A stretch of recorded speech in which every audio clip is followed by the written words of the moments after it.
Aquest vídeo té dues parts. La primera, òbviament, el Tribunal Superior de Justícia, aquesta colla de jutges i lletrats sense cap base científica que es dediquen ara a decidir per damunt dels parlaments, per damunt dels acords polítics, per damunt dels governs, què s'ha de fer amb l'escola a Catalunya, què s'ha de fer amb l'escola en català, carregant-se els acords que durant dècades han donat una bona salut escolar i social al nostre país. Són jutges tan lletrats que no han estat ni capaços d'evitar desenes i desenes de faltes d'ortografia en la seva escriptura, en la seva resolució, dient que cal imposar immediatament el 25%. Doncs vostès, jutges del Suprem, els hi aniria bé una miqueta d'estudi de català. Per què no li imposem el 25% de castellà als jutjats? Ai, no calla, si és el 99% de castellà. Clar, és que aquesta part no compta. Estem parlant de jutges i lletrats, que no en saben res de l'idioma, ni de la situació educativa, ni sociològica, que no tenen cap base científica, que a més, com és demostrat, ni tan sols són capaços de no fer faltes d'ortografia, però que es basen i es mobilitzen per ideologia, i la més radical, i la més minoritària del país.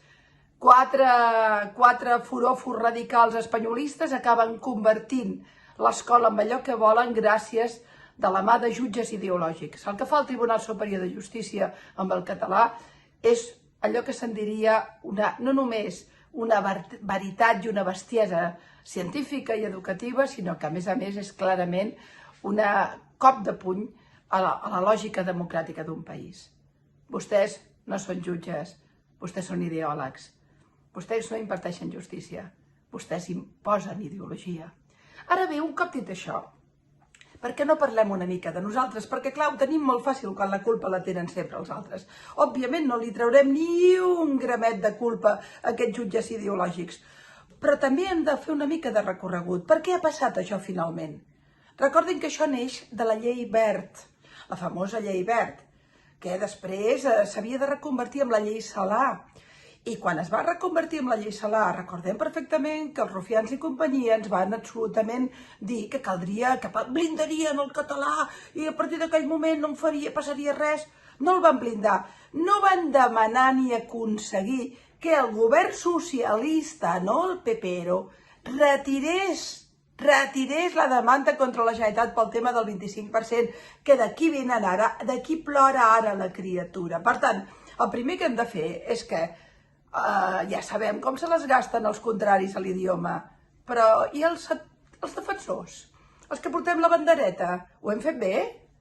Doncs jo diria que aquells que han pactat amb l'estat espanyol i amb el govern socialista ho han fet molt malament, que no van blindar la llengua quan tocava, que no van aconseguir els acords que calia, que els hi van colar una llei, que és la llei Celaá, gràcies a la qual ara es perpetra això, i no van ni tan sols retirar les resolucions en contra, les demandes en contra de la Generalitat.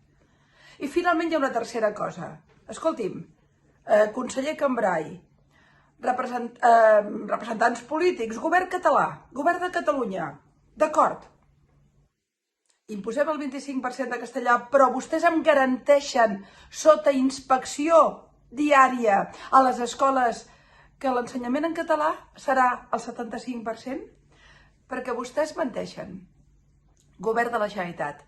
Vostès fa molt de temps, que de cap de les maneres no han aconseguit que el català sigui idioma absolutament majoritari a les escoles.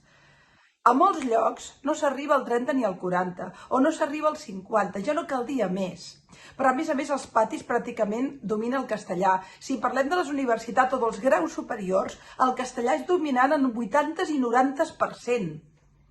De manera que, posats a fer, vinga, conseller Cambray, garanteixin vostè que el 75% de l'ensenyament a Catalunya, global, des de primària fins a secundària, passant per graus i universitats, es farà en català, amb un tant per cent d'anglès, si vol.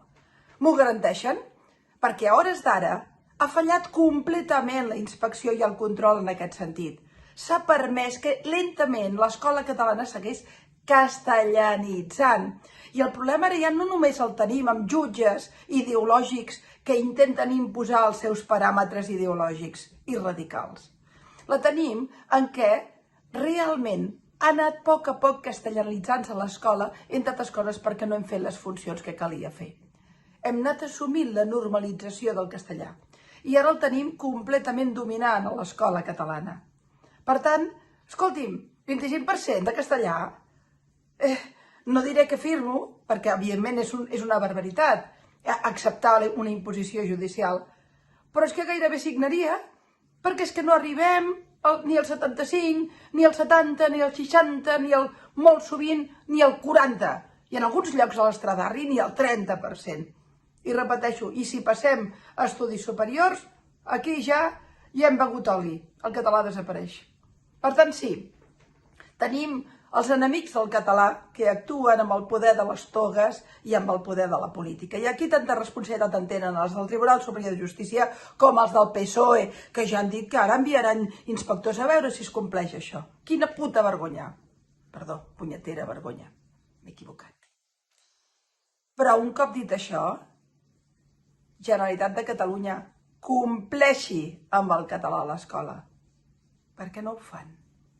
Perquè fa molt de temps que la realitat de la imposició del castellà a l'escola és un fet. I vostès xiulen, Vostès miren cap a la lluna.